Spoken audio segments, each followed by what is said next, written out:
Hello and welcome to another episode of the Firearms Insider Gun and Gear Review Podcast. This is episode 104, the SHFT special. That's stuff hitting the fan. On this show, we showcase gun reviews, gear, and anything else a gun enthusiast may be looking for.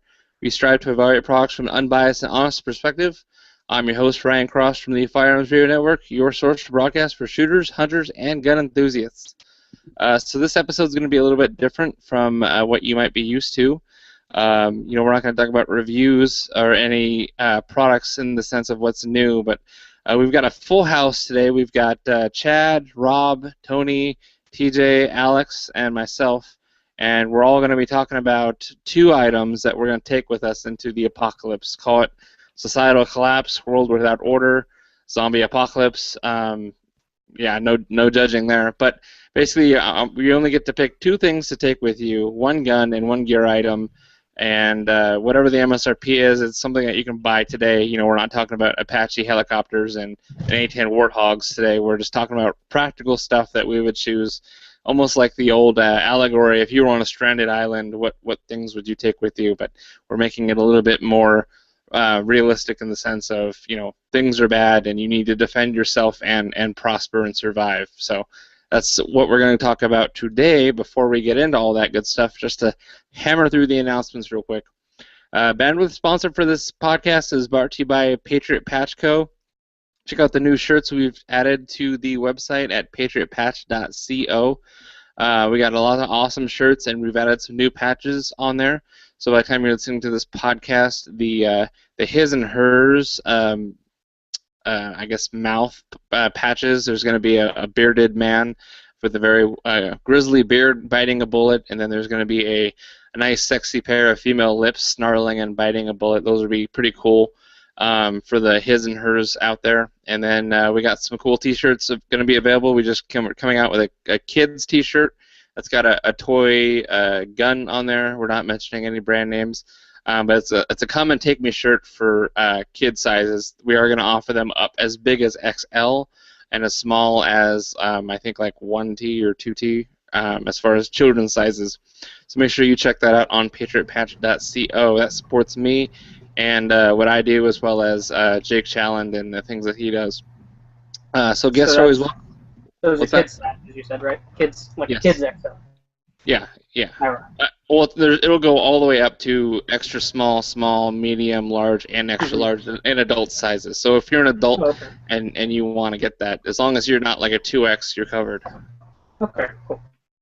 Guests are always welcome on the show. So you're welcome to email me at cross@firearmsradio.tv, and if you're interested in coming on the show, that's awesome. We've got some promo codes for you. One we'll mention later. If you're looking for a Kydex holster, we've got 10% off your next order at Bravo Concealment using the promo code RTTCombo10. So if you're looking for an outside or inside the waistband holster, quality Kydex handmade holsters that are pretty good quality, they're all, all the edges are honed down and good stuff. Check out Bravo Concealment for that. The giveaway we're doing right now ends on Halloween, October 31st. We're giving away a Surefire Pro Comp 5.56 muzzle brake. It's a nice two-chamber brake. We're going to give that away. All you got to do is leave us an iTunes review and then copy it or take a screenshot and post it on the Firearms Insider Facebook page. And you got to like, obviously, the Firearms Insider page. Give us a like in order to qualify. So we've got a few entrants for that already, so make sure you don't miss out on that because you've only got a few more weeks left on that. So there's the announcements. Now we're going to get on to the show. So we're talking about stuff hit the fan, or the other S word that I'm not allowed to say without getting an explicit rating on iTunes. This is survival, one firearm, one piece of gear. What do you got, Chad?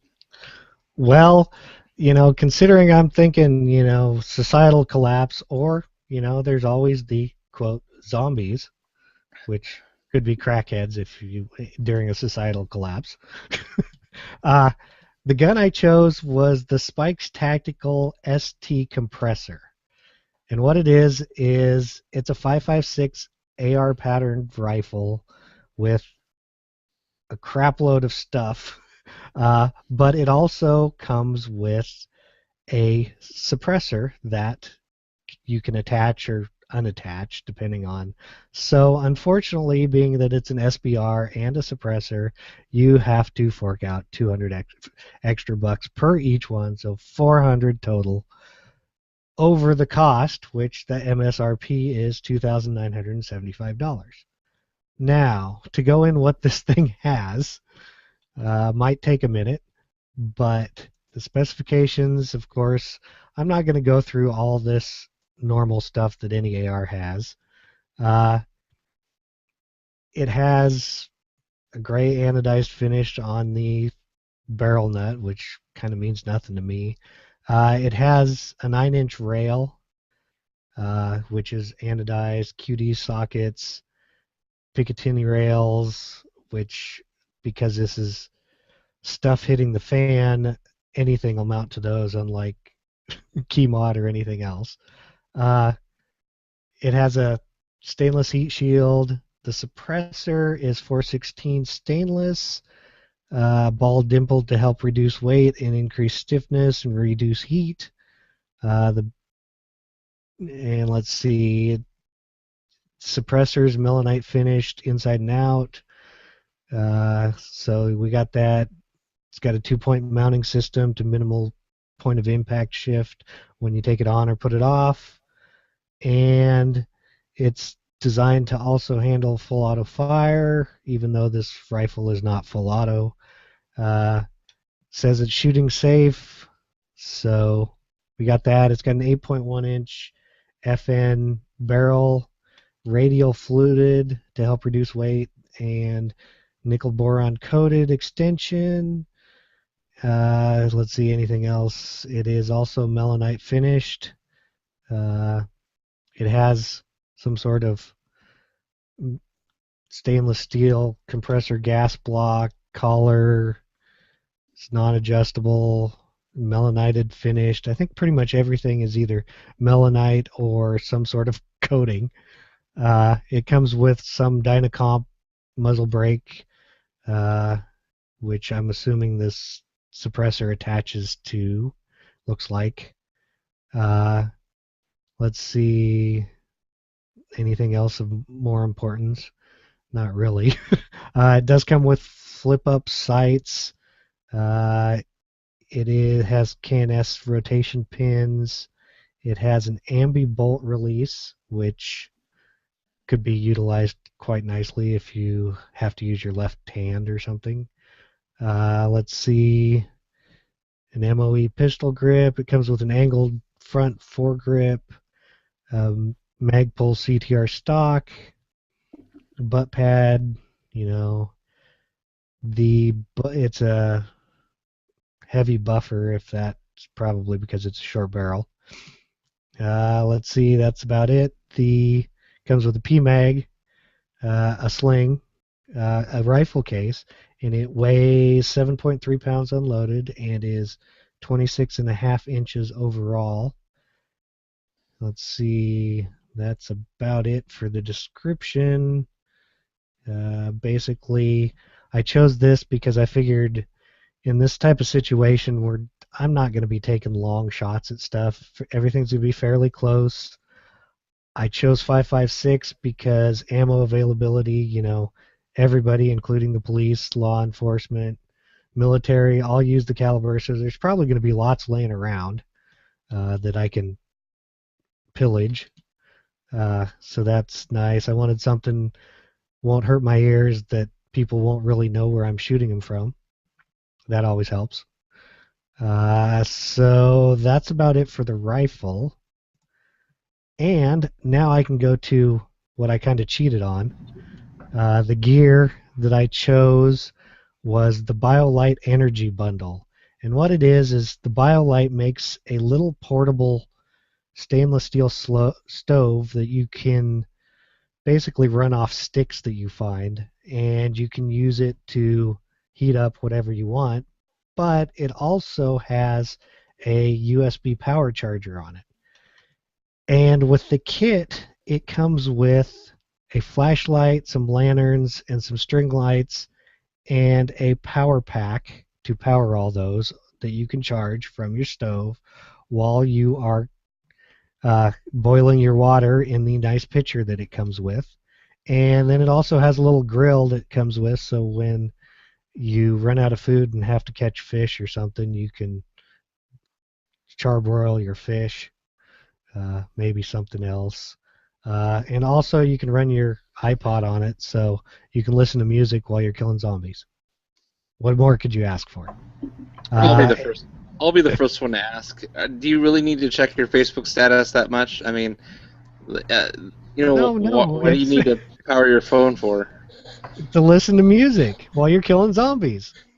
One thing I saw whenever I saw Chad put this in the notes, big thing I could imagine would be rechargeable batteries or optics or anything like that. So you could have flashlights and optics and stuff. You just charge them while you're cooking, which you're going to have to cook pretty regularly regardless. So it's like you kind of do it at the same time. And then you have your little camp light set up and you boil water, grill food, and all that. So I think this is a really neat combo. Yeah, that's kind of what I was thinking. Plus, it comes with a flashlight. I'm not sure if the flashlight's super bright like we would actually want. But, if it's the only flashlight you have, better than nothing. Yeah. Let me list the price on. The price on the bundle is $299.95 at BioLite. I did not check to see if you can get it on like affiliate links at Amazon, but there's a good chance. I'm pretty sure you can't get the rifle there though. There's a good chance you can't get it. There's a high chance that you try and buy this bundle and then they're going to send you the rifle on accident with some ammo, because sometimes that gets mixed up in the mail. That's if you buy it from Toys R Us. That's funny. That's funny. So that suppressor that comes with that rifle is kind of interesting. So it's the MRS-1. It's shorter. It's pretty short for a rifle can. It's only 5 1/4 inches. Right. But the outside diameter is 1.6, which is a pretty fat can. So the diameter of that handguard on that rifle must be pretty robust in order for this can to be able to fit inside. Yeah, and I don't think they, of course, said what size the handguard was. Yeah, I mean, it's got to be somewhere close to 1 3/4 inside diameter on that handguard, which I didn't even know they made them that fat. Yeah, so. I mean, you can get them that fat. It's hard to find, but yeah. I kind of wondered that too. But basically, yeah. But I do like how they dimpled it and such to help with weight, but more so to help it dissipate heat. So that the barrel itself has to be pretty short, because when I'm looking at it, it almost looks like 8.1. Yeah, it's 8.1 inches. So. Okay. So that makes sense then, and the suppressor's pretty short too, like you said, 5 inches. Yeah, you said it was just over 26 and a half. That's half inch over legal rifle. So if you imagine the smallest possible rifle you could build, that's what this is, but it's also suppressed. But I don't know if that's with the stock extended or not. So yeah, it's probably collapsed. But. Yeah, that would be my guess, but still. Yeah. But yeah, that's an awesome bundle. I mean, it's basically, at first you kind of get that sticker shock of, almost $3,000. Yeah, but then you look at it and you get a ton of stuff. You get, obviously the rifle, the can, quad rail, grip. A lot of rifles don't even come with magazines and sights.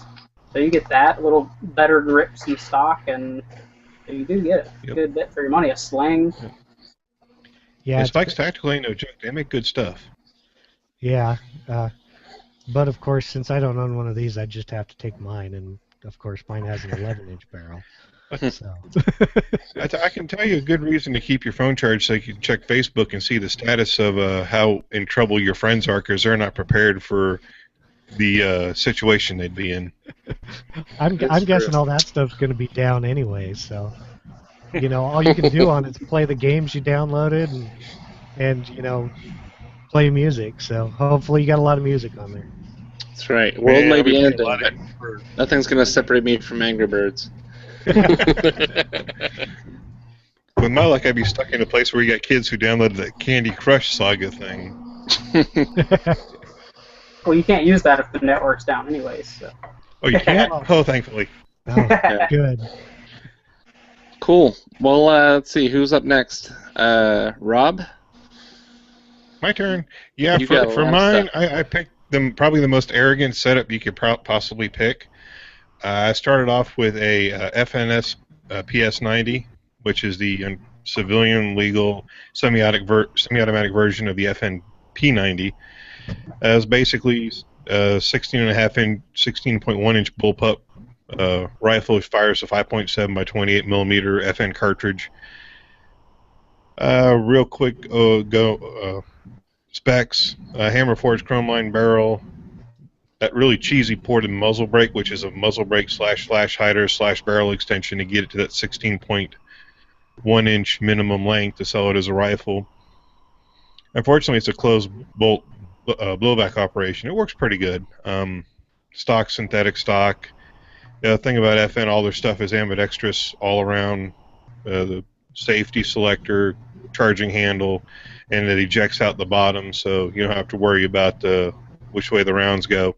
The thing that kind of irked me now is they're selling them with only the 10 or the 30 round magazine, and they used to come with a 50 round magazine. But if you know what you're doing, you can convert the 30 round to a 50 round magazine fairly easy. It's a little weird because it's designed for the 50 round. It is. I think the 10 round came out while it was legal in California, and then I don't know why they're not selling. They're not advertising it with a 50 round, but they just put a little filler, like a little tube inside of it. So you take the magazine apart, you cut the tube out, put it back together. And I looked at it, and it's pretty much the same string in the spring in a 30 round and the 50 round. And I've seen videos on YouTube. A lot of people have done that and have had success with it. And the 5.7 round is a screaming round, so especially if you get the armor-piercing ammo that's only available to law enforcement and military, that's some smoking ammunition. And you can also shoot it in the 5.7 pistol. And I know everybody's going to say, ammo, you can't get it. Well, you can get it now. 2 years ago you couldn't get it. Now you can get it. And if you pick up a box a week, by the time the stuff happens, you'll have a nice little cash saved up. But I didn't stop there. Next thing you do is chop the barrel, send it off to Traz USA to have them convert it to 11.4 inches to make it the nice little 30 round or SBR. Drop a Burris Fastfire 3 optic on there, and then a Mac Brothers Varminter 3.0 silencer, and that's the 30 caliber silencer. And then you get the little adapter to go from the half-inch thread pitch down to the 0.57H down to the half-inch thread pitch, and you got a nice little compact weapon that's overall about the same as the full-size weapon with the regular barrel on it. And then for the gear, I kind of lumped all that in there. But if I had to choose a piece of gear to go with me, I don't think I'd be remiss to go without my Leatherman tool, because that thing is probably the handiest thing I got for general use. Okay. Yeah, it's pretty cool. And we know from all the apocalypse movies, as soon as all hell breaks loose, everything suddenly becomes fully automatic, and you can get all the weird ammo you couldn't get before anyway. So I don't think you have to worry about ammo availability. Absolutely. Yeah, on that fast fire, would you go with the 3 MOA dot or the 8? The 3 MOA. I've got the Burris Fastfire. That's what I'd go with too. I was just curious if. And the nice thing about the Fastfire 3 is it's got the first setting on it. It actually kind of has, I guess, a light meter in there somewhere, but it'll actually change the brightness of the dot depending on whether you're outside, inside, dark, light, whatever. And it's also got the high, medium, low, so you can force it to be high, medium, or low, or you can just let it automatically do it. And the automatic takes over pretty good. And the Varminter can is good because I got you look at the 30 caliber, and that way, say you have to dump the PS90 and go with something else, you can take the can with you and put it on any other rifle you can find, or just about any other rifle you can find. Yeah, that's pretty good practicality. Yeah, it's really cool. Yeah, really practical. If you live in a state where you can have any of that, yeah, it's really great. Well, see, we're talking where there's laws do not apply in this make-believe fantasy we're talking about. Yeah, So when we get to your stuff, I gotta ask you why you still pick New Jersey legal items for this show. Because, I mean, Chris Christie isn't gonna knock on your door and go, "Now, Tony, you can't have that." Well, remember? Because you people don't understand. In New Jersey, it's illegal to pretend you can have NFA items. Oh, I didn't know imagination was regulated. I wouldn't doubt it. You're probably sitting there having a dream about shooting a full auto Ma Deuce, and next thing you know, there's the thought police in your. Mr. Tony, will you please come with us? So we got some questions for you, sir. Oh no, they already know. Yeah, it's horrible. Every day I go to work. Tell us about these charity shoots you're having there, sir. Oh my God! Yeah, what was that? The Annie Oakley charity shoot? What did you say I was doing? Oh no, this is the spaghetti bag for the poor children at the homeless orphanage.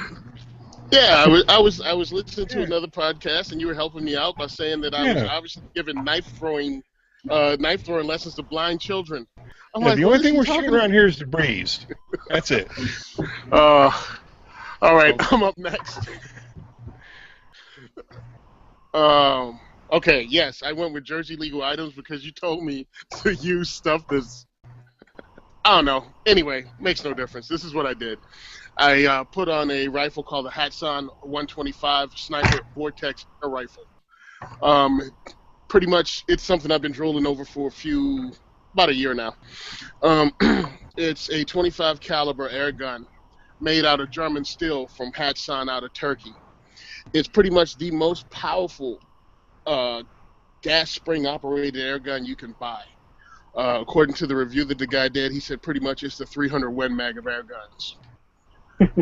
It shoots pretty much it's on the power level of a 22 short, except it's suppressed and makes about 95 decibels. So pretty much as much sound as your 1022 makes dry firing, that's what this thing sounds like. And it can pretty much drop small game, raccoon, rabbit, ground squirrels, tree squirrels, and anything that size out to about 50 yards. And it does half-inch groups or less at that with premium ammo, which is 150 rounds for like 150 rounds of 25 for like $9. So it's really inexpensive. It doesn't count as a firearm. It can be used silently to gather game in a SHTF situation that no one knows you're actually hunting or taking anything out. And it also could be used when you store food to get rid of pests. When you have mice and stuff like that, you can take them out without shooting it in the house. And also a third reason I came up with using air guns during the apocalypse is trigger time is trigger time. Shooting is a perishable skill. With something like this, it costs very little to shoot quietly and keep practicing with your trigger finger and not burn up the precious ammo that's no longer being made. And after it's all said and done, you can melt the lead down from the pellets and use them in regular bullets. So that's why I picked an air gun. Or you can melt down regular bullets into lead pellets, right? Right. Yeah, okay. Yeah. If you want to do that, you can do that too. That's a serious question. Do they make molds for pellet guns? Well, here's with a pellet gun, you can shoot round ball. So if you can find 25 caliber mold, round bowl, you can use it for the pellet gun. Okay. The other thing that I chose was the cold steel GI. Oh yeah, and by the way, the cost of this is $2.99 on Pyramid Air. That's usually where I go, and they do a lot of good reviews on stuff like this. Okay. I also have a link to a video from YouTube. It has the GI Tanto, cold steel GI Tanto is my knife. It's like it's a pretty good knife, solid knife. Reason I chose it is because I was watching these videos from Knife Torture Test, and they beat the crud out of this knife. I'm talking about doing things the equivalent of dragging your knife, your gun behind your truck. This is what they did to the knife. At first, they started batoning it through pressure-treated wood. Then they started batoning it through concrete of a sidewalk. Then they flipped the sidewalk on its side and actually busted it up like it was a cold chisel using this knife, and they still didn't break it. All they did was manage to break the tip off. Put it in a vise, bend it like 90 degrees, nailed it to multiple 3x4s. Finally, I think the only way they broke it was beating it on a vise over and over again until it shattered with a sledgehammer. And all for less than $30 for a knife. The reason I chose an inexpensive knife is because in a true crap hit the fan scenario, you want to have backups. If you have a $300 knife as your survival knife, great, but you're only going to have one. If you have a get-home bag, if you have a bug-in bag, you can just have multiple of these, and again, at less than $30, they're good to go, and plus you can use them later on for bartering. If the system's really down, you can trade a good knife for something you may need. So that's why I chose the Cold Steel knife. I put the link on the page. It's $41.99 from Cold Steel. But my boy from Black Bag Resources stepped up. He usually sells them for $30, but he said for listeners only of this podcast, he'll sell them with a $5 discount if you write Ryan's Hat, RYAN_S hat. He'll take $5 off if you write that in the comment section. You won't show up on your ticket, but it'll show up on your order after you order it. He'll subtract $5 for it. It's also going to post that on the Facebook page for the show. Nice. It's a pretty cool knife. It's a decent sheath. It's their version of Kydex, which is Securex. I had it. I have it in my bug-out bag. I've had it for years. This knife has been in my car for over a year. I put a light coating of Vaseline on it because it's also used for food prep. If, in case of emergency, and I know Vaseline is at least safe around food. That's why I didn't use gun oil or any of the Cosmoline that I have on any of my surplus rifles. I didn't wipe any on there. So for the price, I have a heck of a knife. I have other knives. I have K-bars. But again, that's twice the price of something like this. And I really do love having something that I know is this brutal. Oh, you can also take the sides off and actually use this as a spear. It's set up to be tied up as a spear. Yeah, it's got a couple little lash points. That's pretty neat.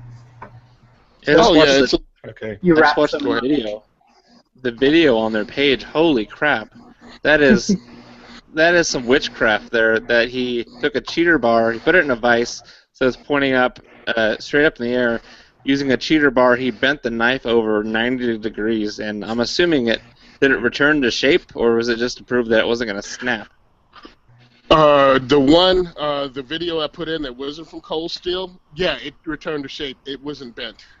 That is some witchcraft stuff right there. That is amazing. That's cool. Yeah. And the price is just awesome. for the price, is crazy, dude. This is the only annoying thing is trying to sharpen a Tanto at this very end tip without rounding it off here. Mm-hmm. But other than that, so what? And if you do round it off, again, that's a lot of belly, and it's still a brutal knife. I took it out, and I just used it for some light stuff because truly, if I'm going to split wood, I'll use an axe. I don't know who all these people are that needs to baton crap every time they go out with a knife. It really is annoying to me. Right tool for the right job. It's a really good, display of how useful and durable it is. Absolutely. I know what you're saying. I mean, it's a display, but really it's not the easy way to prep wood. Well, you got to think too. You got a 10-ounce knife versus a 3-pound axe, and you have to leave your axe behind for any particular reason. You do have an option. And that's the price for a knife and a sheath. I mean, you got these people, let's go and buy a $300 knife. I mean, first thing I do is walk in the woods and lose the darn thing. And I mean, I can't find anything. I mean, I can't find Waldo on a white sheet of paper. So, I mean, no, this is perfect. You lose. Here's the crazy thing about this is the sheath without me even using the strap that comes with it. I mean, it just secures that well. And remember, it's covered with Vaseline. What do you do? Run your belt through the cutouts on the side of the sheath? It has a belt. No, it has. It actually has a belt loop and everything built into it. Okay. And it also has the ability to strap these to your pack. Yeah. Nice. Like through Mali or something, right? Yeah, through Mali and the other one, whatever that was called. But yeah, it's the ability to do all that. I mean, it's for the price you pay, you get a lot of knife. I have a K-bar. I was in the Marine Corps. Love the K-bar. My boy got it for me.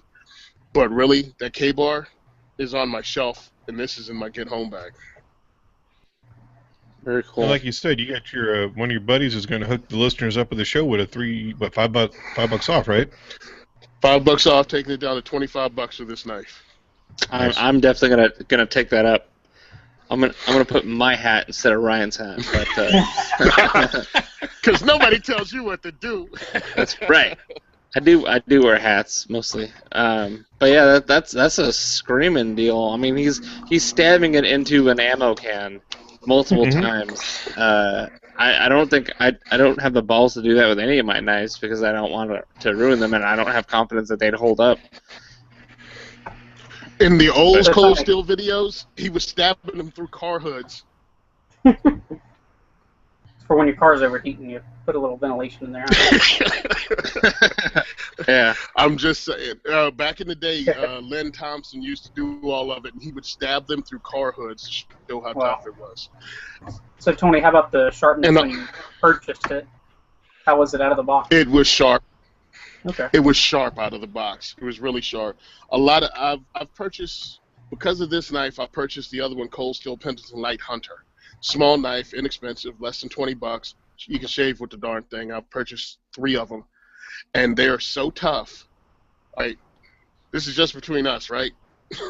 I had to use it at work. Once. I work in a prison. I actually had to use it to pry a prison lock open using the knife, because the lock itself had malfunctioned and nothing was thin enough to slide in between the wall and the door to work this thing loose, except for a really small screwdriver and the blade of my knife. And I was able to have this bite into metal and just keep prying it back until I got the lock open. Nice. I'm going to have to buy one of those just to leave outside because my dog has the nasty habit of locking me out of the house. Like the Flintstones. Man, these things are tough. Yep, pretty much. Yeah. Start calling you Fred Flintstone. I was stuck, and I had nothing to open this up with, and we had a guy stuck in the tower. He couldn't get out. Use what you got. Yeah. Nice. And that's the discounts at is that Black Bag Resources? Blackbagresources.com. Okay. Sweet. Yep. So it looks like I'm up next here. So for my gun choice, I just figured I'd go with something a little kind of more readily. We talked about ammo availability earlier, so I went with the Aero Survival Rifle multi-caliber package. What the Aero Survival Rifle is a pistol caliber carbine that uses Glock magazines. So, Glock magazines everywhere. But the kind of unique thing about this is it doesn't have like a kind of forward handguard you might usually think of, but it has this kind of barrel nut / barrel shroud, I guess. It's made to be, screwed in by hand. So you loosen it, you take it off by hand and put a new barrel bolt. Yeah, barrel and bolt, and I think that's all you need. The receiver, the scopes, whatever sighting system you have stays on the receiver, and the barrel just pops right off, and you put your 40 caliber barrel, or if you're switching from 9 or 40 to the 45, it has kind of like a lower module, I guess, kind of that has a different mag well. But I think it's the entire lower, actually, but I don't think I noticed which one is the serialized part. I would assume the upper is, kind of like the Ruger Mark series, how the upper part is the serialized part, so you can switch the lowers without having to buy 2 of them as the ATF registered firearm, But it kind of has some pretty neat features. It's like that kind of tubular pistol caliber carbine design, but it has a top rail that's not quite as long as you would expect, but it does run a pretty good bit of the upper, and it runs the entire upper, which is probably honestly a good linear foot of rail space.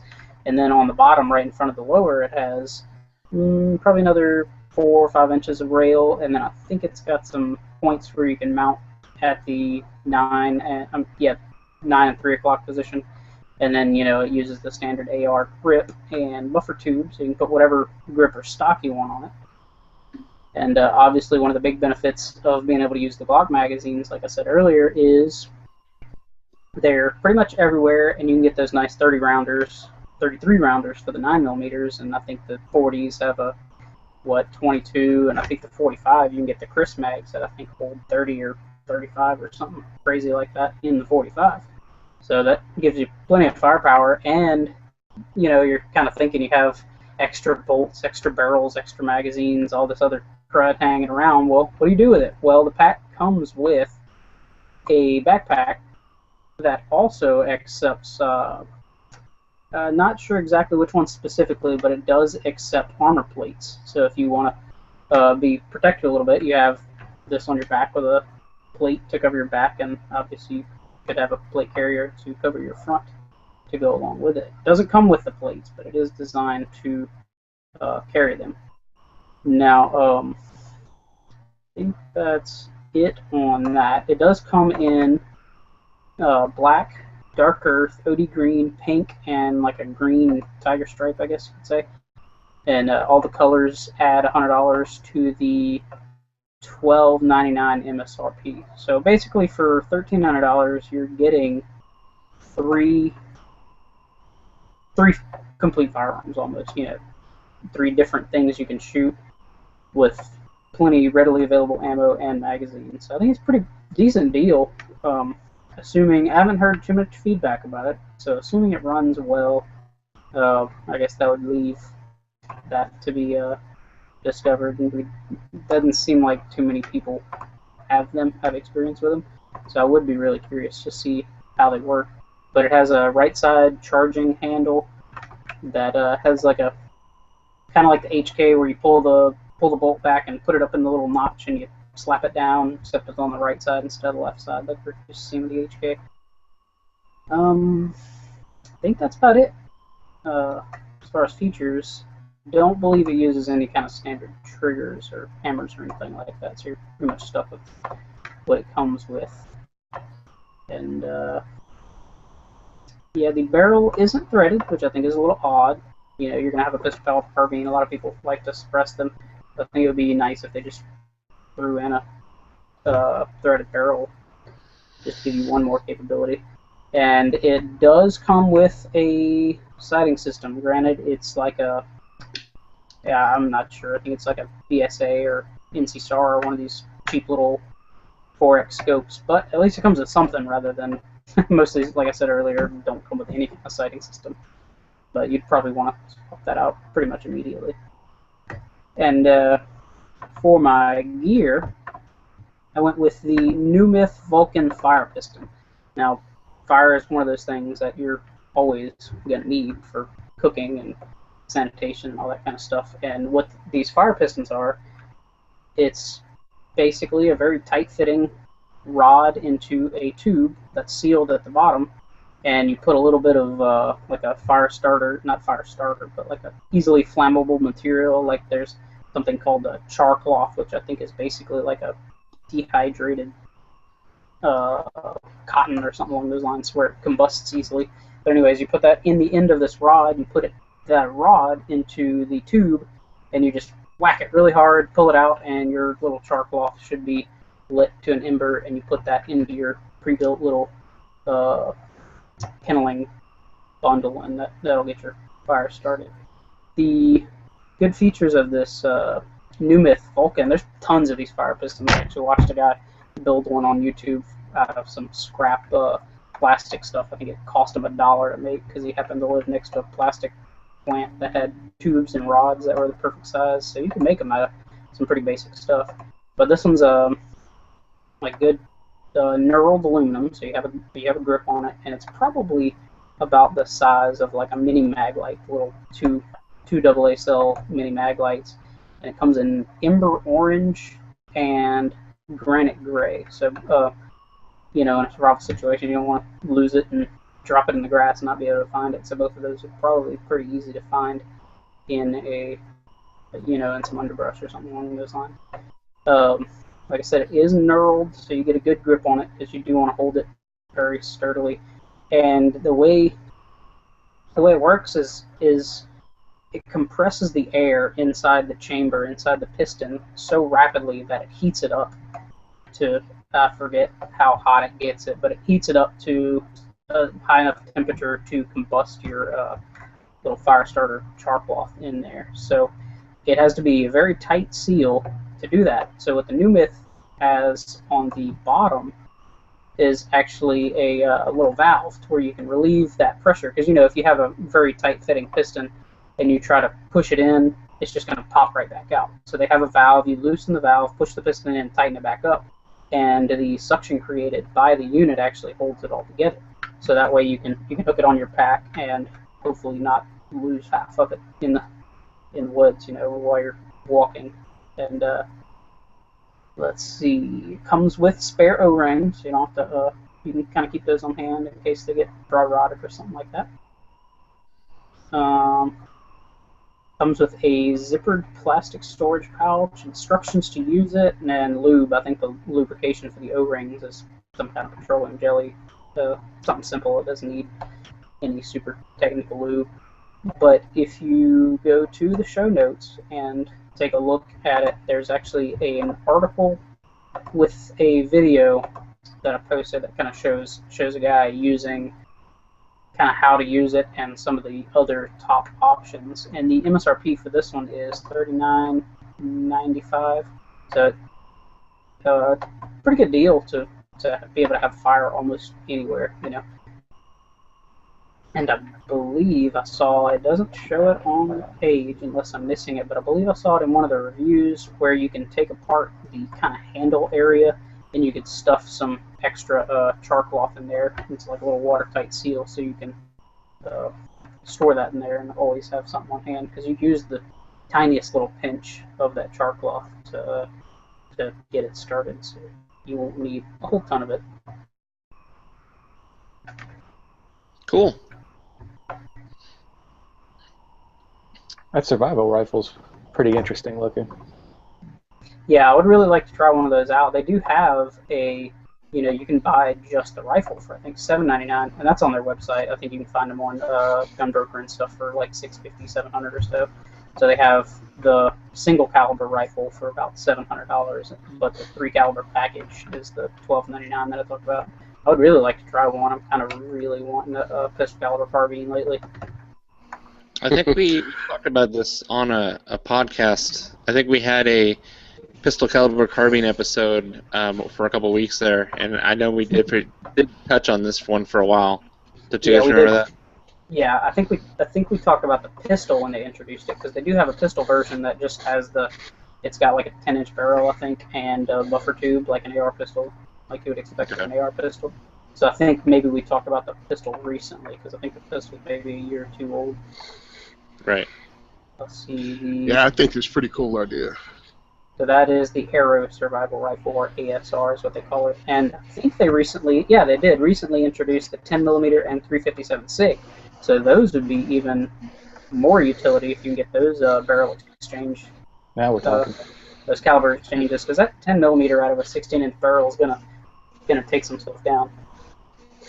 Yeah, and 10mm, actually full load 10mm out of a 16-inch barrel is going to be awesome. Mm-hmm. Because what they sell now is barely more than 40 caliber plus P is what most people load, unless you get Underwood or Buffalo Bore or hand load. Right. Yeah, some good hard cast Buffalo Bore would probably take most large game, I would imagine. Yeah, that's why I want a 10mm carry gun, but you know, I just want to be able to carry. So, welcome to Jersey. Welcome to Jersey, where it's actually illegal for me to have a slingshot in my back pocket. Is it the Dennis the Menace law? What was that? Is that called the Dennis the Menace law? Yeah, you'd think so, right? So don't you have to go through the NFA or the FFL to buy that air gun you wanted to get? I don't know if I have to go through the FFL, but I can easily cross into PA and buy one. Now, Tony, I might be mistaken, but I thought even air gun silencers were illegal. They are so freaking confused over their own law that they were like, silencers on air guns are illegal. But then they say, oh, it's legal in some guns. And then they don't know. And then inside the hunting catalog, which has, from the state Game and Wildlife, they have an advertisement from Gammo that has nothing but a suppressed pellet gun. So you suppress an air gun? There aren't things quiet to begin with. Air guns, no, actually, that compressed air that shoots out it can be quite loud.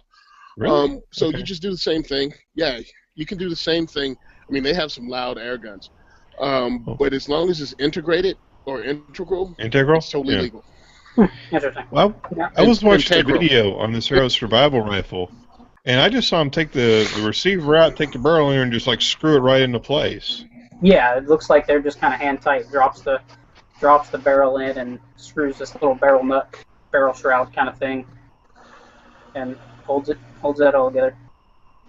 So it's pretty neat. Got to be a quick change. You could change it out in a couple minutes, I'm sure. I think I've seen them do it live. It takes not very long at all. I think the owner of the company owns a helicopter and is very proud of that helicopter because it shows up in like 2 or 3 of the videos. But I guess an added feature, kind of like Tony was thinking, stuff you can get now, they offer a kind of like a bullet button, like a New York, California legal bullet button for this thing. So if you do live in a restrictive state, you can get it, kind of Glock 19 pinned 15-round magazines for Tony over there. I hate you guys. I think they even pin the stock. Well, no, it's a good thing that they accommodate their customers like that. Yeah, it's ridiculous that we have to deal with stuff like this in this state. Try getting an AK. You have to have AK pen mags. And where you get those at? Some places won't even sell me an AK because the AK comes with a 30-round magazine. I'm like, then keep the mag. Nope. Wow. I'm like, what do you mean? No, I'm willing to give you my money.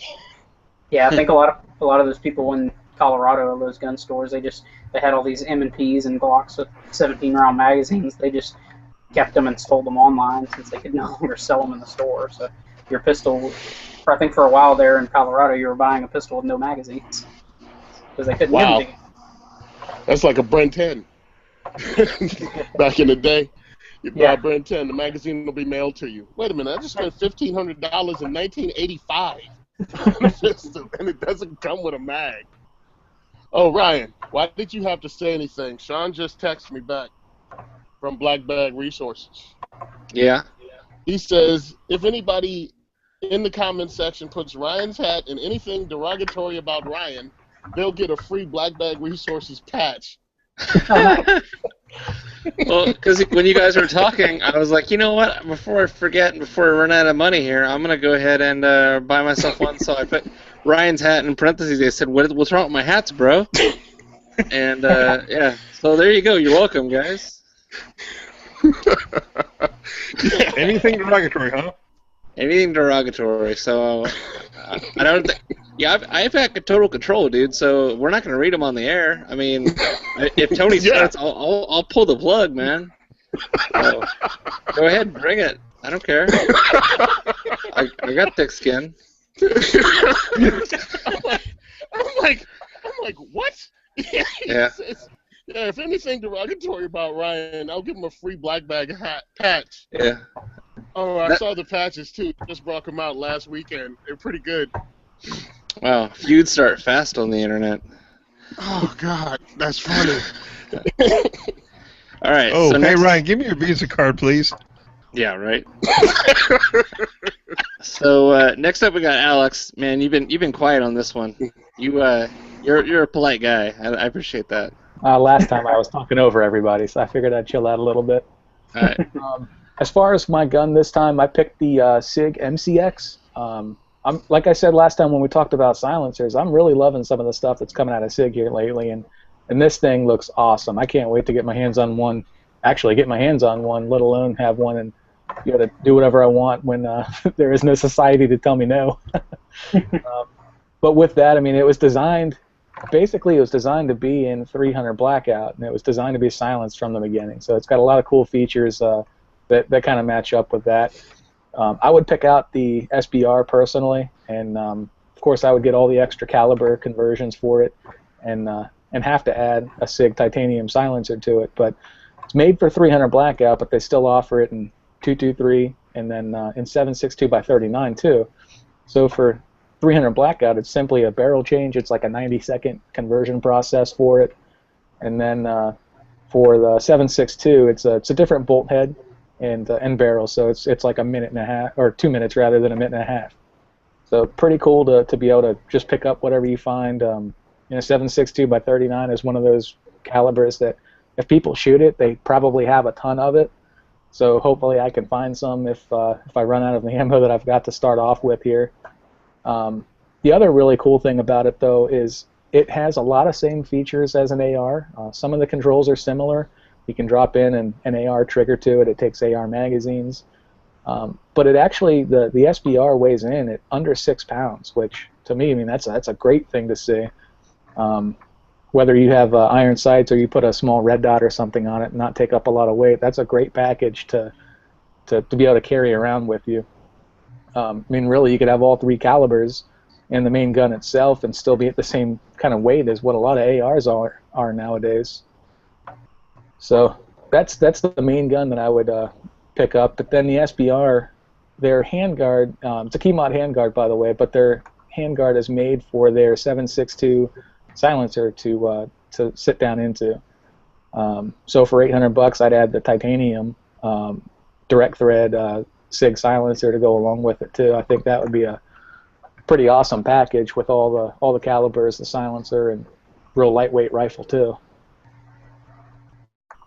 As far as gear, I went back and forth a bunch. I started with a knife. Everyone needs a knife. You have to have a knife for something, but then, a knife can't really do everything, or you're going to really hurt the longevity of the knife, depending on what you end up having to do with it.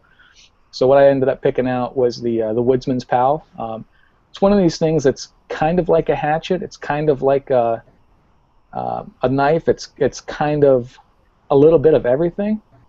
So with that, you can get your firewood and your tinder ready with it, but you can also do skinning duty with it. You can do anything, just about everything you can with a knife with this thing too, up to and including taking down. It says you can take down tree branches and wood up to 1 inch in diameter with just one stroke of it. So that's something that would probably come in handy for you too, like a machete on steroids. It looks like. Oh, I forgot to talk about MSRP. So MSRP on the Woodsman's Pal is $103, and then on the SIG, it's hard to tell what the total MSRP would be, but it looks like a little bit over $2,000 with one of the caliber conversion kits, and then the silencer's $800. And $2,000 seems like a lot, but I know the street price on them is somewhere in the $1,600 range right now, and they are in stock as of today. A lot of places had them, a lot of distributors had them in stock, so they are available now too. Have you guys got to handle the MCX or even the MPX for that matter? Yeah, actually, nobody on this chat has an MPX in their inventory right now. I do not own one, but I did get to look at one at NRA back in April, and that thing felt really nice. I wish I could have shot one, but I think everything was ambi on it. I think pretty much every control that could be was ambi, and the big paddles for the mag releases were very large and easy to actuate and all that kind of stuff. So it seemed like a really nice rifle. And then I love the SIG being piston. You can put a true folding stock on it and not have to worry about unfolding it before you shoot it. So that's definitely an added deal.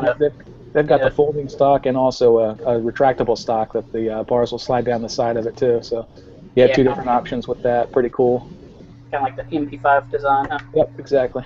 Now your knife hatchet that you have here kind of reminds me of a cane knife. Is what it actually looks like for. I think chopping sugar cane. Yeah. It has that kind of back hook on it, but honestly, I'm not even sure what that hook on the blade. Pulling cane after it has been cut, so I guess you can kind of cut it and then pull it towards you with the hook. Except on this one that you posted, it's got a much larger hook on it. I bet that gives a better momentum for chopping as well. It's like a It gives nice, little more weight at the end. like a sickle blade on that side of it. Yeah, it's like a what do they call it, scythe? We use them down south too because sometimes when you're doing tobacco, when you're doing the cigar tobacco, when you do those plants, you cut the whole plant down. So you hook it and just pull it straight to you, and it's less exhausting than swinging something all day. You just hook it and pull it, and it's cut. Right. These Woodsman's Pals, these Woodsman's Pals have always been pretty cool. I have a cold steel Magnum Kukri as my heavy-duty cutting tool, just because of the price, and it's just brutal. I like brutal, cheap knives that if I bust it up, I still have a knife in my hand because it's about 14 inches long. Use the leftovers. Yeah. Yeah, use the leftovers, grind it out. Some really a good kind of thought out features that little hand lanyard, kind of like a Wiimote. You know, whenever people first got the Nintendo Wii's, they were throwing remotes to the TVs. And so a little lanyard on it to put around your wrist. Well, this Woodsman Pal has the same little kind of lanyard. You wrap it around. If you're swinging, it doesn't go flying out of your hand and you lose it forever. So that's a good design. Yeah, I decided to try to take my cold steel out, and the thing with the plastic handles is they do get slippery.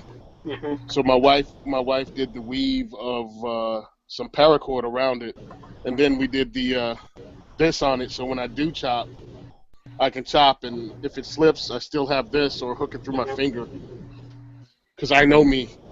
There you go. I break everything. I don't want to break me, especially in an SHTF situation, because if you get a severe cut, good luck. There are no doctors. Not infected. Now, are you asking about the MCX or the MPX?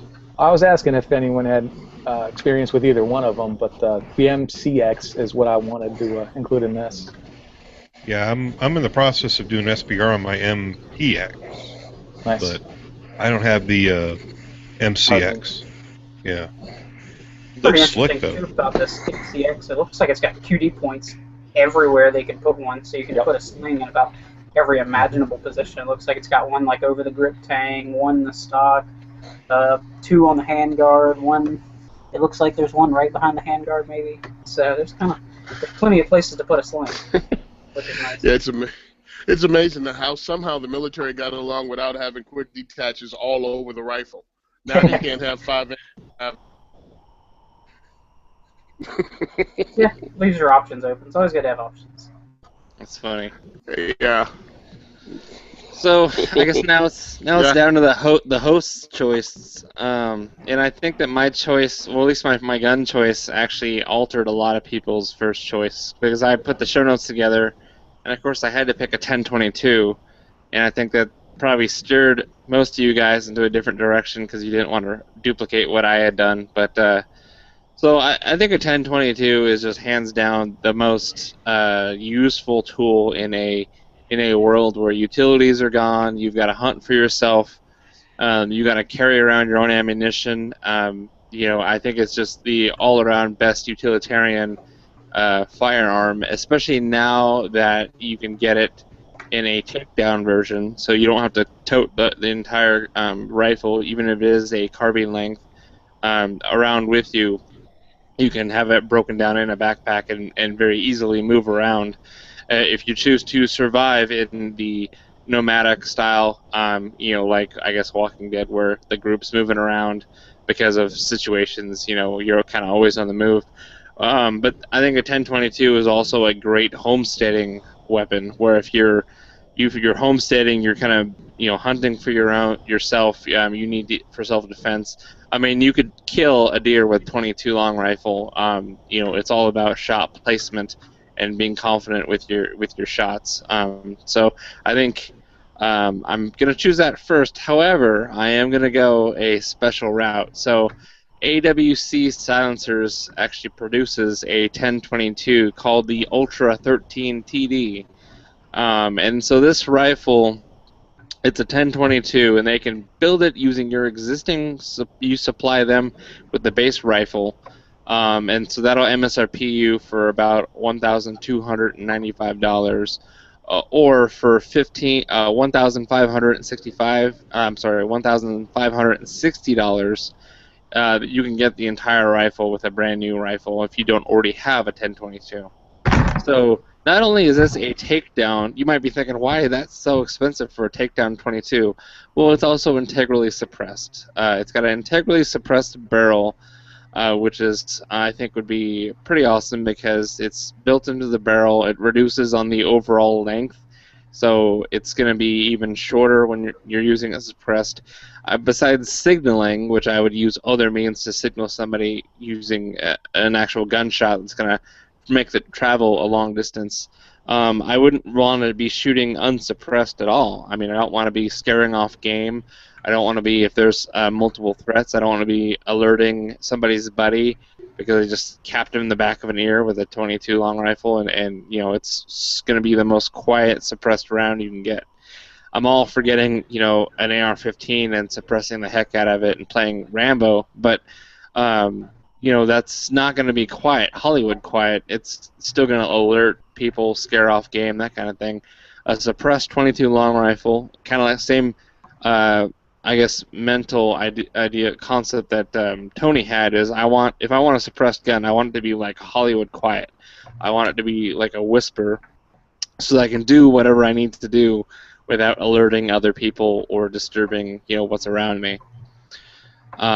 So it's 22 long rifle, uses just regular 10-22 magazines, so you've got your BX-25s that are really good. You got your standard 10-round rotary mags from Ruger.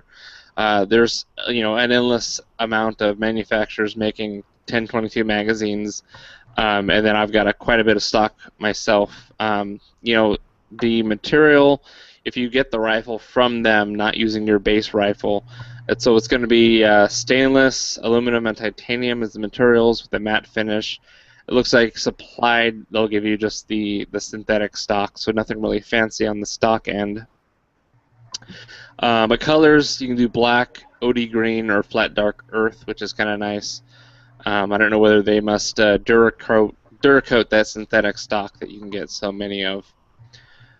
So the Ultra 13 series integrally suppressed rifles, you can break them down really easily. The removable core of the suppressor allows the user to clean and maintain the suppressor.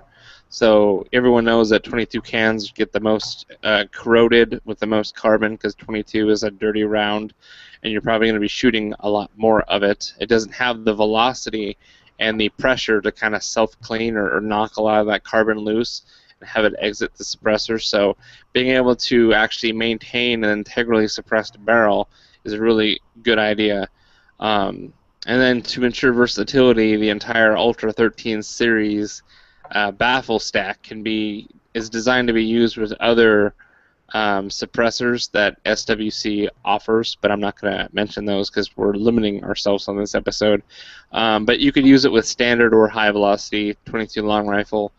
I usually like to use the quietest I can, so those CCI CB longs, super spooky quiet rounds. You know, not the most accurate or deliver the most punch because they're such a light bullet. But you can use the Aguila rounds as long as that you know it feeds reliably in your 10-22, whether it cycles or not. You know, I've got some subsonic 22 loads or 22 rounds that do not cycle the bolt, which I'm fine with that because they're super quiet. And then you've also got the ones that have enough punch that they are going to cycle the action. So I think overall that's going to be the most utilitarian. If I feel like I need a bigger gun, I could find a way to take somebody out using this gun and take their gun. So that's kind of my thinking process behind all that. So as far as gear goes, I'm more concerned about water because I'm gonna sweat my butt off doing whatever I need to do, whether it's getting from point A to point B, looking for family and friends.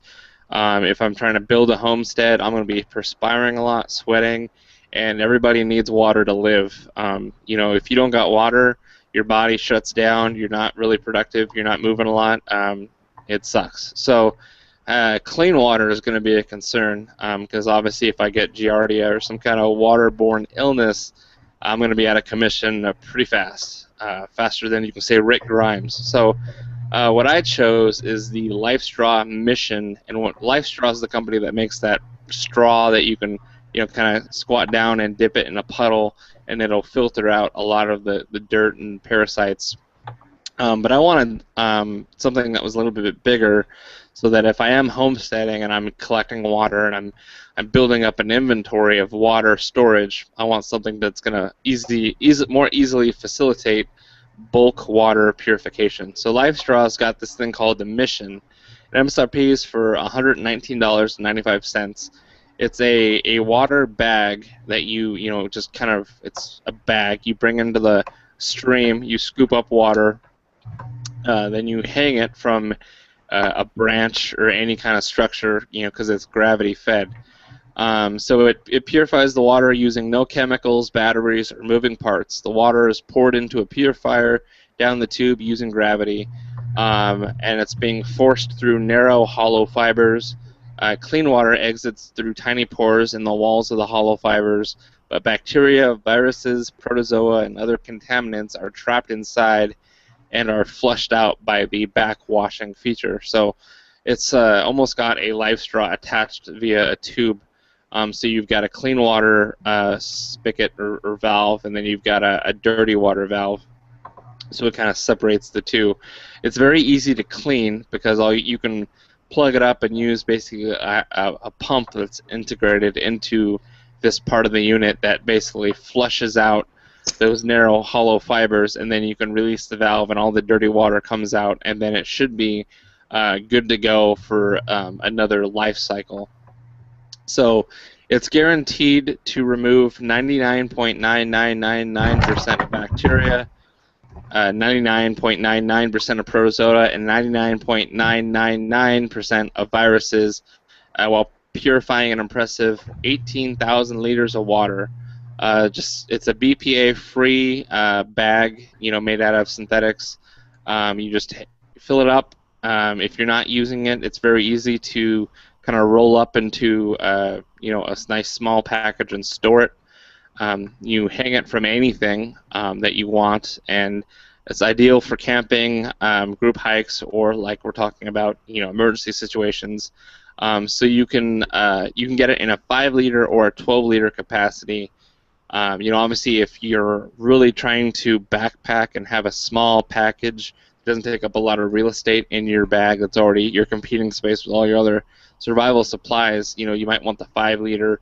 If it's just you, if you've got like a family unit, you and your loved one, or you and your kids and your wife, you might want the 12-liter, so that way you can hold a higher capacity of water. So it doesn't exactly just come pouring out like a faucet. It is a slow trickle.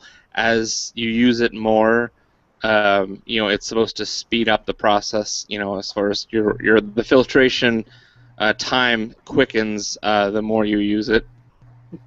I would imagine it would get slower. Yeah, well, they said that at first it's a slow trickle.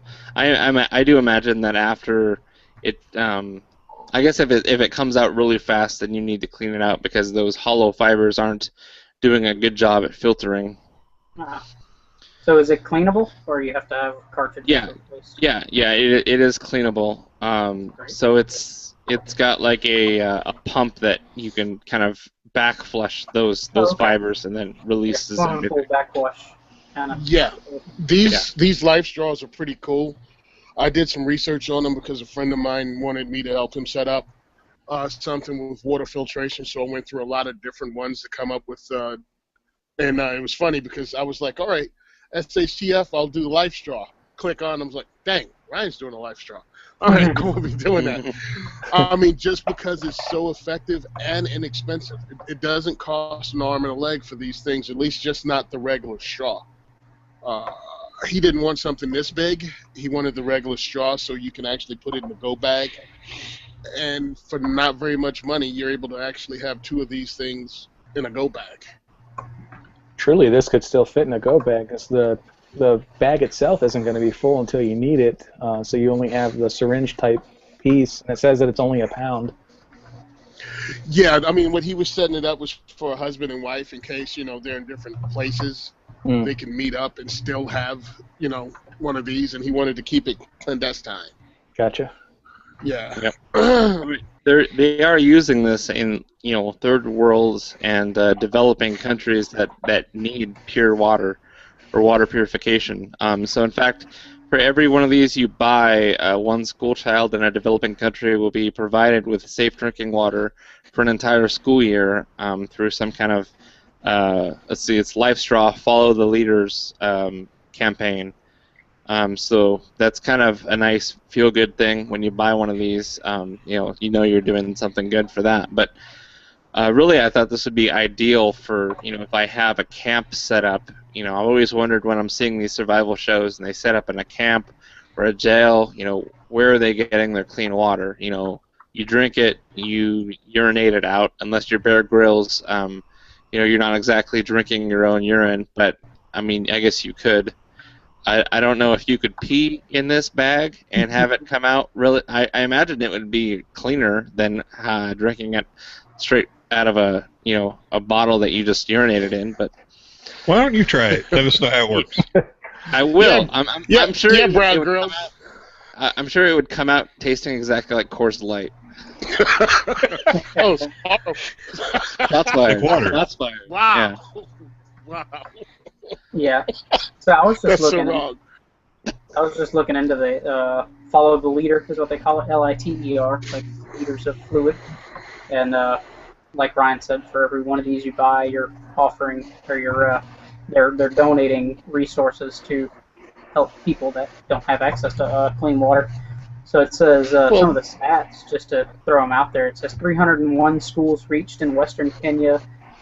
They've taught 5,872 teachers about how to actually use and maintain the units, and they've donated, or it says 157,975 students now have access to safe water, and they've donated 1,646 of these Life Straw community, which is kind of like an igloo cooler stand type setup for this Life Straw. So if you're not going to have to be lugging it around, you can have something more like that. So it's pretty neat. That's impressive. I think that's kind of the mission of Life Straw, is to be able to help people out that don't have access to clean water. Yeah, that's what they put down as their mission on all their stuff. Pretty much guilt you into buying it, because if you don't buy this, you don't care about kids in Kenya. I'm like, how do I know? How do I know you're giving this to kids in Kenya? You can tell me anything. I don't know any kids in Kenya. You? How do you check up on this? Hi, when did Take your word for it. Had any clean drinking water? I want my girls back. Aren't they in Kenya? I think it's going to be a valuable commodity of having, of course, food, ammo, but clean water. So if, I were to make some friends in the apocalypse and as having like a little community where we're trading, go back to the barter system, I think clean water is going to also be a valuable commodity that I could, help trade to some friendly survivors for other things that I don't have. I think because what are they going to say? No, I don't want your clean water. Really, well, dude? The funny thing about the clean water is this. I lived in Trenton. We had a big flood. The water purification or the water cleaning sewer, whatever, is near the water. Well, of course, that got flooded too. Well, even in the cities, the water that came out of your drain out of your sink was not clean. It had to be boiled. Well, we had gas and you can light it. They didn't turn the gas off. But what happens if you have an electric stove? Something like this is not a lot of money. It allows you to have purified water in your house. You know what I'm saying? Sometimes people wait for a SHTF situation, and they somehow don't apply. They think, apocalyptic, and it's not apocalyptic. It could be just a localized weather event that has your water not clean. It doesn't take that much of an imagination. Just read the paper and apply it to yourself. It can happen to you. We saw what happened during Hurricane Sandy, and that was or Superstorm Sandy, I think they called it. The one that Superstorm. That was a mess. Yeah. People were out of food digging in trash cans 12 hours after it hit. Kind of Exactly. stuff like that. Well, that's why I've got one of those portable alcohol burners in my garage. In case I ever lose power and I can't fire up my stove, I can at least have one burner to cook something with. Right, and that's always good. Yeah, and I can, as Tony kind of alluded to, having living with an electric stove and well water where you have an electric pump, natural disasters kind of suck. You know, if you have kind of like a gravity city water and gas, you know, you'd be a little more bearable. But if you have no access to even most city water, unless you've got a really high water tank or water storage tank for the city, they're going to use pumps to get the water up to you, or get pumps to get the water where it's going to go. So, you know, where I used to live, I had a well and septic, and I had a generator. And that way, if I ever lost power, I could just fire the generator up, and I still at least have, you know, water and a little bit of electricity. Yeah. But now, but it's funny that all of us gun gear guys, we like the guns, but if you go over the list of stuff, it's pretty friggin' responsible when we're talking about actually preparing. It's like, okay, yeah, you got like a $3,000 rifle, but then look at the other piece of gear pretty much all of us chose. It's some common sense stuff that doesn't break the bank. Nobody's gear item really breaks the bank. not really. Hey, I want to go back to that Ultra 13 TD rifle, Ryan. Maybe you can take out a deer at 100 yards with a 22, but there ain't no way I'm taking out a deer at 100 yards with a 22. No, didn't you hear what Ryan said? You wait for somebody to actually take a deer down with a 22, and then you sneak him at the truck with your silenced 22, and you got a truck, his rifle, and a deer. Hey, okay. I mean, how do you think trappers do it in Trenton? Gotta do what you gotta do, brother. Well, I mean, if you read about trappers back in the day, I mean, a lot of times when you're going from trap to trap, you had a 22 to, you know, finish off whatever was caught in your snare. You know, and it wasn't uncommon if there was a deer that got caught in the snare or whatever. I mean, if you get a good headshot, you know exactly. I mean, hell, my butcher who shoots my cows, or I should say my family's cows, he uses a 22 Magnum. You know, and of course a cow skull is on the front is a lot more armored and thick than a deer's. But I mean, it's been done. It's been done lots of times. Oh. It's not really humane because there's not a lot of people that are precise enough to do it, but it's definitely possible. Yeah. So, you know, I'm not saying that I'm an expert and that I'll be able to do it at 100 yards, but at that quiet, I think that I could get in within 50 yards and definitely get the job done. Yeah, Ryan's just arguing my ability to do that. Stalking. Yeah, I'm a bow hunter anyway, but I didn't want to like pull a Daryl from Walking Dead and be like, oh, this is my crossbow and it's gonna, you know, do everything I need it to do, and I'll never lose a bolt. You know, I'll keep my bolts all the time. Anyway, I was just bringing that up because the stalking comes a lot into it when you're, you know, if you're having to hunt a deer with a 22, you're not going to shoot it at 100 yards. You're going to try to get, you know, 20 yards away from it. That way, especially if dinner that month relies on that deer.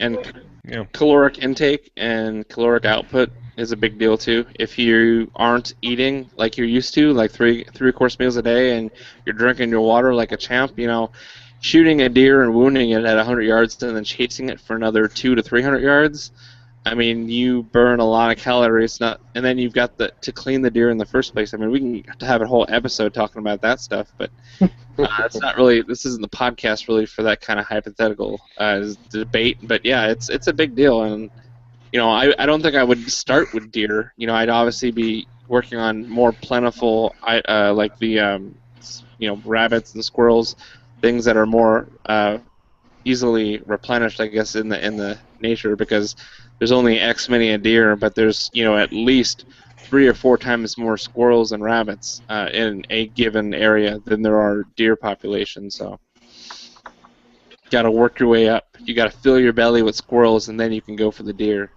You could try to backpack it down to Texas and have the plethora of wild boar there. Yeah, I think I will be stepping up to something bigger for boar.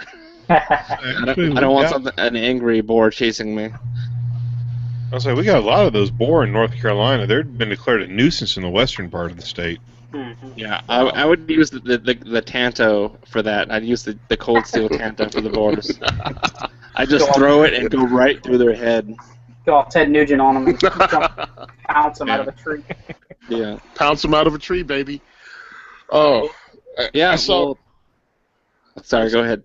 I saw some of the guys. They have a couple of videos from a guy named Pigman, hunting with a Gamma 177 pellet, taking out wild boar, piglets with headshots, and I'm like, one, it's inside 20 yards. Two, it's direct headshot with his head, and it's just stop. Don't do that. Don't piss off a pig and get killed by one while your air gun is going to be found somewhere bent around a tree as this boar just chases your butt to death. Just stop. Sure, it's got like a nice 44 Magnum as a backup. Yeah, I'm like, what is this garbage? You're going to get someone killed. Like the air gun I have on here, it's, again, 22 short. If you shoot it with a 22 short, you can shoot it with this air gun. You know what I mean? And that's it. So it swirls at distance because, the round is heavy enough to buck wind between a 50 and maybe 75-yard thing. It's so accurate. It's accurate enough to do headshots. And the pellet's 3 times the size of a 177, 3 times the mass. So, yeah, you can't do a body shot on a bird further than you could something like that. You know what I mean? But please, if you're going to use something, use it within your abilities. All of a sudden, your skills aren't going to get greater because poop hit the fan. If you can't shoot before, you're not going to be able to shoot afterwards accurately. I think sometimes people get caught up in this fantasy world of what happens if the crap hits the fan, and you're going to turn into this great shot, and all of your skills are going to be better that you've never practiced. Yeah. Sorry. Went on a rant and put everyone to sleep, but it's one of the things that just Wait a annoys minute. me. You're going to sit here and tell me I can't do like they did in the second season of The Walking Dead when they're driving through Herschel's farm at flank speed doing headshots on all them zombies? Yeah. Hanging out the window of a moving vehicle. Exactly. Headshotting a zombie at 50 yards with a Beretta 92 with a kind of jerry-rigged Maglite suppressor hanging off the end of it. No, I think the worst is listening to people that grew up in the cities who've never hunted a day in their life somehow thinking they're going to buy a rifle and hunt. Do you know how to skin a deer? Do you know how to do anything with any animal? Do you even know? What do you know about any of that? And it's like nothing. So when are you going to learn? I'll figure it out. Yeah, okay. Yeah, the first time you eat a gut pop, figure it out. Yeah. Yeah, once you somehow go to skin it and you pierce the friggin' guts and just ruin all the meat, you'll know. Yeah. Well, I think overall, sorry to rush you guys, but I think people are getting kind of hungry. I know I am, and surprisingly, we mentioned all those products in under an hour and a half. I'm amazed. You guys did a great job not really talking over each other too much. I thought it was going to be chaotic having this full of a hangout. But you all did me proud, so thank you. And obviously it was a lot quieter because Chad had to drop out and go do something with his kids. But don't blame on Chad, Ryan. Yeah, that's what he said. Chad's an animal on these shows. Chad's just an animal. That's right. Yeah, we had 6 panelists and got this thing going pretty quick. So that was nice. And I think I believe you said it was Rob's idea. That was a really good idea for a show. Yeah, it was. All credit goes to Rob for the idea. And all blame too, right? And all blame also. And also, but nice patch, by the way, buddy. Where'd you get that patch? I don't know, man. Yeah, I'm sporting the something about a huckleberry or some huckleberry patch. I think I got it from a place called the Firearms Radio Network. Yeah. You know what you mean? Should be jealous. There you go. Patch code? Is that what you mean? Man, Yeah, he something sucks like at that. plugging, man. He sucks at plugging. I can't even plug in a light socket, man. Oh, I designed the thing, and I don't even have one of those. So you've got one up on me. Hey, Awesome. you know who's in good with man, Jake, don't you? Don't you? The people that pay him. Yeah, that's right. So there's no listener feedback this week, just to keep it brief. But I also want to give Tony a chance to plug his second Frizz for Anyone diversity shoot. So. Okay. Yeah. Second is for Everyone Diversity Shoot. My next one is coming up at Gun for Hire on November 19th. That's a Thursday at 6 p.m. We had a buttload of NRA instructors show up last time with a lot of custom firearms. So if you want to come shoot them, come hang out, be with the cool kids, maybe win some really cool gear because we're going to have a lot of it. Even we have a Larry Vickers signed T-shirt that we're going to be raffling off also. So if you want to come to Second Is for Everyone, Diversity Shoot, and Gun for Hire range, you can go on Simon Says Train, and I have it pinned at the top of my page. Click on it and let me know you're on the way. Hey, Sean texted me, by the way, speaking of SHTF, and said he's having a class, a Poop Hits the Fan Bug Out class, if you want to know about that. It's up to you, Ryan. Hello, Yeah. Ryan. Is he going to pay for my ticket to go all the way to fly all the way to Jersey, or is he going to have it somewhere where freedom reaches? Actually, yeah, he decided to have it closer to you. He's having it in PA on October 27th. Oh, so right, it's right next door. Hey, see, listen, it's a lot closer, man. That's a tank of gas. At least it's in free. You can go on Black Bag Resources and check it out. It should be on his Facebook page. Nice. I love the patch idea, though. I might have to write something derogatory to get a patch, man. I didn't even have one, and I was standing beside the guy. Yeah, you know what? I'd be interested to see what people have to say. I mean, I don't know. I'm curious. That well played. That's very well played, sir. My hat's off to you. Nice. Don't take your hat off. You won't be the one with the hat. No, please leave the hat on. Yeah. Hey, he's got one from a dude named TJ. He's already a guy named TJ already ordered one. You know anybody named TJ? Is that a Canada address? Canada shipping address? It's some weird Frenchy last name. Says Ryan's hat. This hat's is stupid.